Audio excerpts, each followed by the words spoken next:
how did you come up with the concept, and how exciting was it when you figured it all out? Well, first I came up with the concept of flowing water versus falling water because at first I didn't really know a lot about hydroelectricity, so water producing energy, so I got curious and I chose that one. And when I did some research, I noticed that all the water wheels they were using falling water. My question was, why wasn't it using flowing water? Why did you tackle geothermal?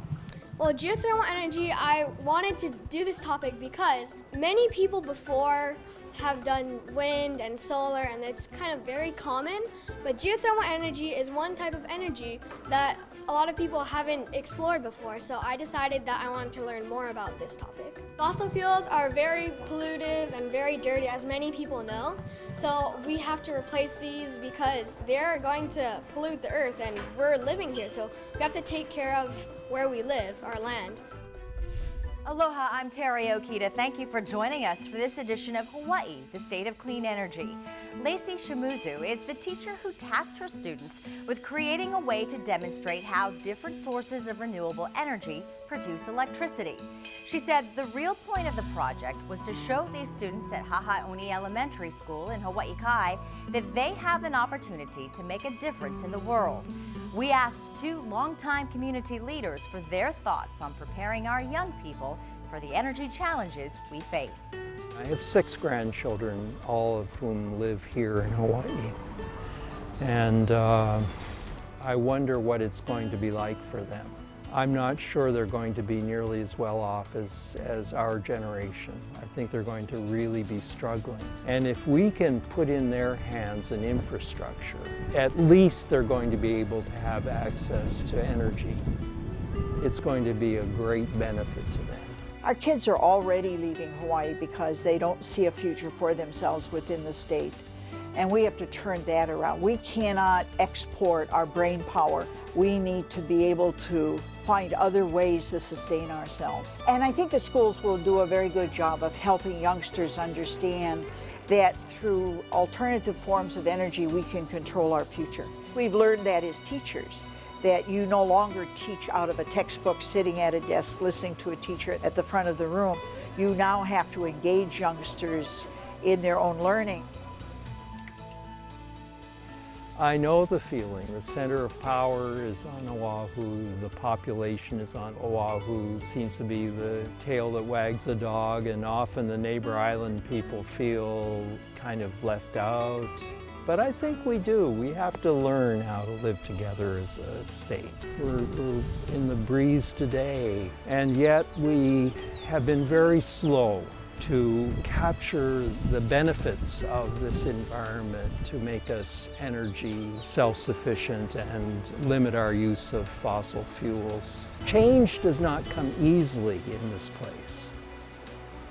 We have many vested interests. Hawaii's always been a very progressive state because it's really everybody's responsibility. I think the leadership is going to come out of a coalition of private business, government, both at the county and the state level. But we need one person to step forward and say, we are going to put this together and we are going to go do it. I'm not sure that leader has emerged yet. The very fact that we're talking about it, the very fact that we have a program on television dedicated to it, the fact that we're even fighting about it, means that we're conscious of it, and that's a whole lot better place to be than we were 20 years ago. Tonight we'll look at 2 very different sources of alternative energy. One would be a domestic import that could provide financial relief in the near future. But not everyone thinks LNG is a good idea. And we'll show you why the most advanced work being done in the world, pulling energy from the depths of the ocean, is happening off the shores of Hawaii Island. Please stay with us. We'll be right back.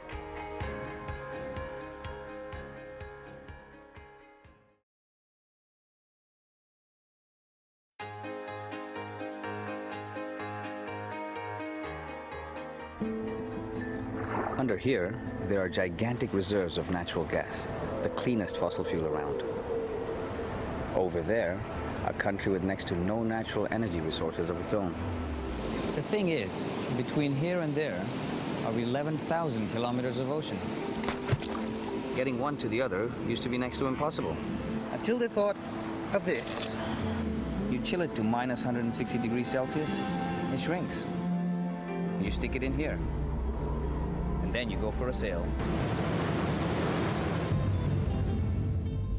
Is liquefied natural gas, or LNG, a game changer?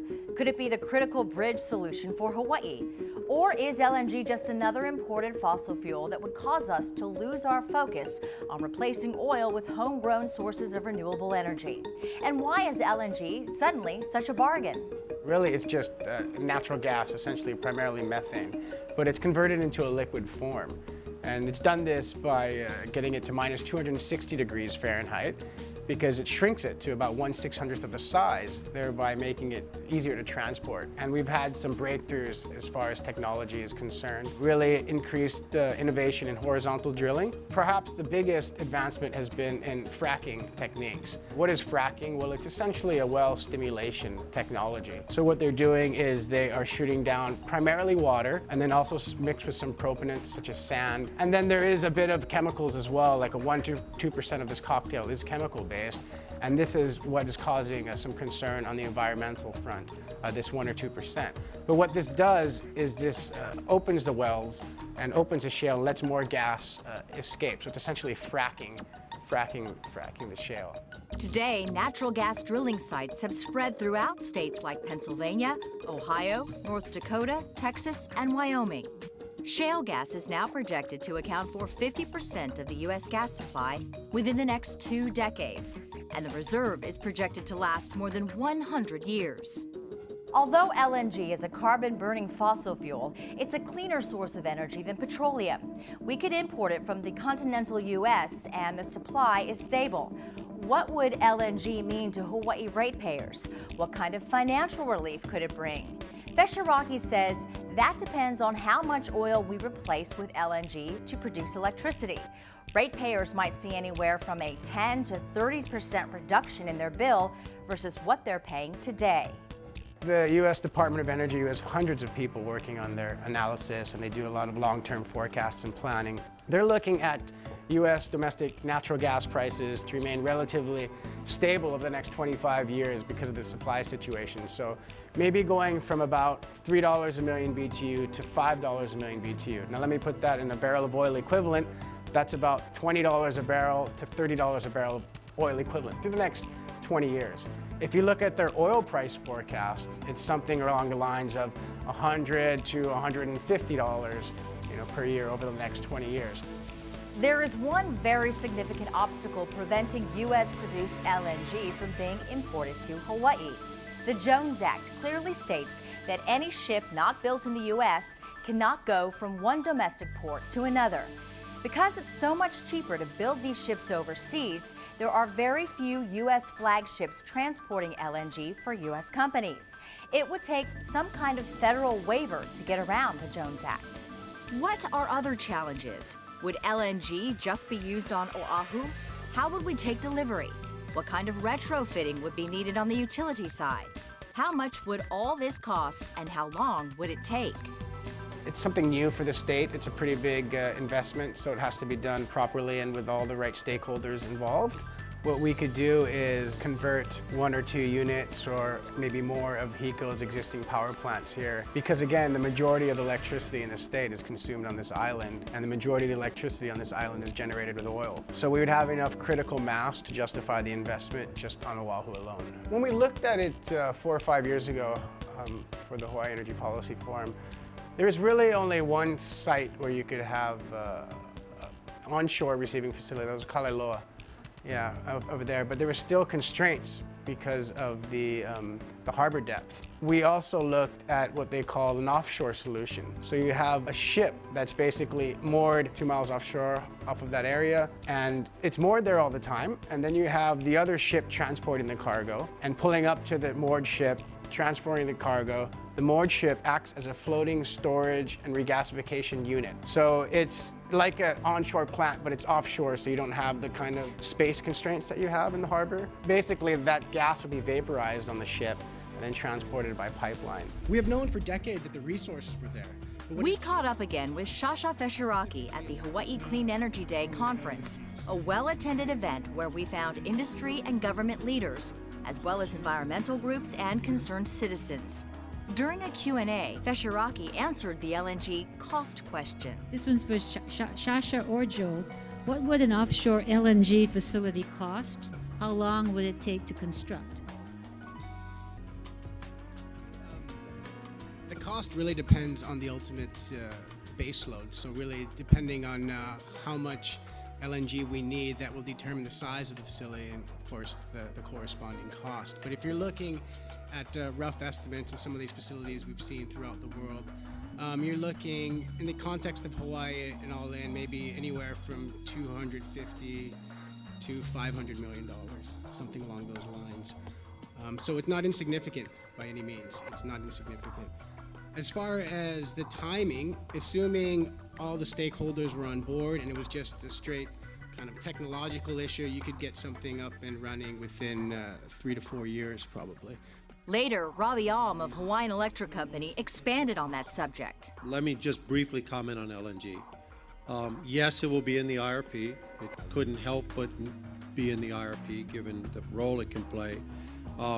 We as a company and Kalailoa, which is the largest single unit on Oahu, are both fully engaged in looking at LNG and the possibilities of LNG for Hawaii.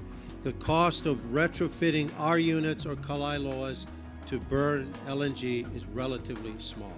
That is not the challenge. The challenge is the infrastructure to get it off a ship onto the island and into our units. It's not insurmountable, but that's the cost equation, and the numbers you heard earlier are accurate. Jeff Michelina from the Blue Planet Foundation raised other concerns about LNG. When we look at the challenge of our fuels and diversification, it's not too far off when we're considering importing yet another fossil fuel, one that's exhaustible, one that's polluting, and one that gets us no closer to a clean energy future. And that's a clean energy future that we control, not a multinational, not some offshore drilling implication. It's us that we have a control over our destiny. I've lived here all my life. I love Hawaii. I believe in renewables. I think we need it as part of our energy portfolio. I'm not a payman of the gas group or something like that. But I have questions as far as if we're looking from the power perspective. Right now we have solar and wind, which are intermittent power supplies. We're looking at geothermal as maybe a base load, OTEC as a base load. But the question to me is, how long will those base load power supplies be in the system? Is it 5 years from now? Is it 10 years from now? Is it 20 years from now? Because if it's 20 years from now, we're going to be relying on hydrocarbons for that firm power supply, whether it be oil or coal. And if that's the scenario, then gas can play a role in that because it is a better alternative than those two. The LNG discussion will continue. What do you think about LNG? Remember, you can go to the Hawaii Energy Policy Forum website to post your comments. When we come back, we'll take you to the Kona coast of Hawaii Island for an update on OTEC. Will the Pacific Ocean someday be our primary source of energy?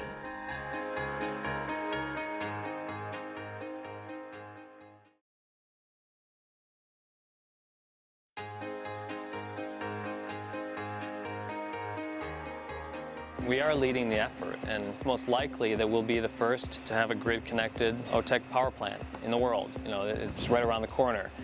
And these pipelines were put in 30 years ago for the purposes of OTEC development. Today, Hawaii is the world leader in research and development for ocean thermal energy conversion, or OTEC. The most advanced work done anywhere in the world happens along the pristine Kona coastline of Hawaii Island. An 877-acre site selected by the leadership of our state nearly 40 years ago. Governors Burns and Ariyoshi, Dr. John Craven from UH, Senator Spark Matsunaga, and others had the vision and courage to invest nearly $100 million in an ocean science and technology park, which is, today, the largest single green economic development project in the world. The park is managed by the state agency NELHA, the Natural Energy Laboratory of Hawaii Authority. According to a recent audit, that investment made decades ago is paying off. Well, we basically found that NELHA is a really good return on state's investment. It essentially employs altogether, total impact on employment is about 580 jobs. About 300 of those are at the facility. They work for the tenants. And then there's additional jobs created in the economy through the spending that NELHA does. And the total spending comes to almost $90 million. You know, this is from an annual investment of the state of around $2 million.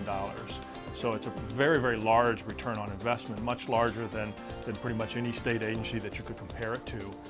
The business park has been through rough times, but today, NELHA is in the black and focused on its 40 tenants who need access to cold seawater for everything from abalone, bioproducts, bottled water, and more. We're looking for people that have done the research on renewable energy and related applied technology projects that need the deep seawater for cooling. And we hope to attract those startups here, give them a chance to demonstrate their technology outside at a superior outdoor demonstration site. Mackay Ocean Engineering has been part of NELHA since the very beginning.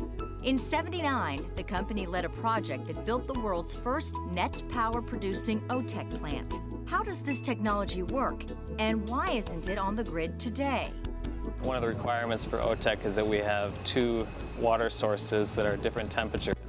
That's what kind of drives the power, is the difference in temperature. And in Hawaii, we have nice warm surface water here. And we also have access to really deep, cold water. Well, they certainly had a vision and they picked the right location, because in Kona, bathymetry right offshore here, it's very steep. It drops off very quickly. So that essentially makes your pipeline shorter. And in a typical commercial OTEC plant, it's most likely will not be onshore. It'll be offshore. And the reason is that we can make the pipe straight down. It's the shortest direct means of reaching the cold water. We have this enormous solar collector, which is the ocean. It covers 3/4 of the Earth, or two-thirds of the Earth's surface. And so the sun is beating down on it every day. And that heats the surface. Everything else is still very cold, but the surface is warming. For example, in a steam engine, you boil water, and that produces steam. And then they run that through a turbine. This system works similar to that, only we're using a different, we're not using water, we're using actually ammonia as our working fluid. OTEC uses the ocean as a thermal storage system with 24-hour production. That means it's constant. So unlike traditional solar or wind technologies, it provides a baseload on the grid. OTEC is a large-scale opportunity not controlled by other nations. It is a sustainable resource providing 4 times the globe's current energy usage. Because OTEC can be produced offshore, land resources are not required. Why is it not here? It's an incredible technology. Why don't we have it abundant? Okay, so there's a couple of reasons for that. One is that similar to other renewable technologies, there's a big upfront cost. Okay, it's really expensive. How expensive? Edred says part of the R&D is finding ways to reduce costs. Titanium is currently used for heat exchangers, which then last a lifetime, but they're expensive. It might take 10 or 12 OTEC platforms to power the island of Oahu. People that work on OTEC, we are working on it because we know that it's inevitable. For example, you could have 1 OTEC power plant on Oahu powering 1/10 of the power. But the key to OTEC is it's got to be big. The bigger you get, the lower the electricity costs get. And most other technologies are not so drastic. This curve, like this is a very steep curve. The bigger you go, the cheaper it gets. So it really makes sense to make 1 big unit rather than 10 small units. I mean, it really requires, everybody in Hawaii. It's huge. This is the biggest thing we've ever done.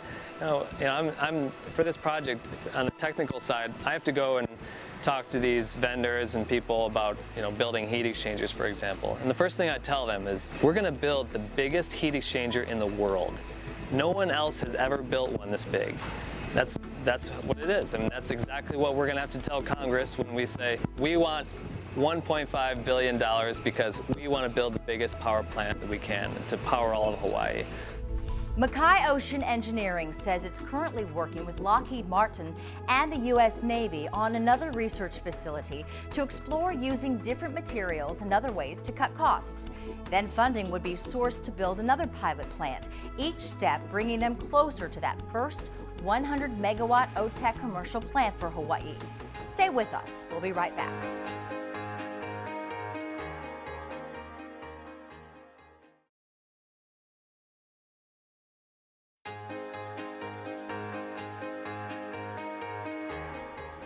LNG and OTEC, very different energy technologies at very different stages of becoming part of Hawaii's diverse energy portfolio. We hope you've enjoyed our program tonight, and please remember to visit the Hawaii Energy Policy Forum's website for more information. While we were on Hawaii Island, we spent some time with Mayor Billy Kanoe. We'll leave you tonight with some of that conversation. On behalf of the Hawaii Energy Policy Forum and all of us at Hawaii News Now, good night, aloha. Right now we're at 32%, maybe moving to 35% renewable energy. I mean, and with an array of a portfolio that would be admired anywhere else in the country, if not the world. And our responsibility is to expand that, right? But people who live in a community that's impacted by that expansion want to know that there's a benefit. We all share. The fisherman catch, he share with the farmer harvest, he share with the fisherman. The fisherman share with the hunter share with the farmer. We all look out for each other's kids. There's an implied sense of family. Taking off the slipper of the shoes is an implied sense of respect. We have to carry those values of respect and family throughout our conversations and discussions about important issues. Because we're going to be asked 20, 30 years from now, one day, we're all going to be kupuna. Hopefully, we have that privilege to be a kupuna. But when we're a kupuna, we're going to ask, what did we do? Is it could have, would have, should have 20, 30 years from now? Or is it we did?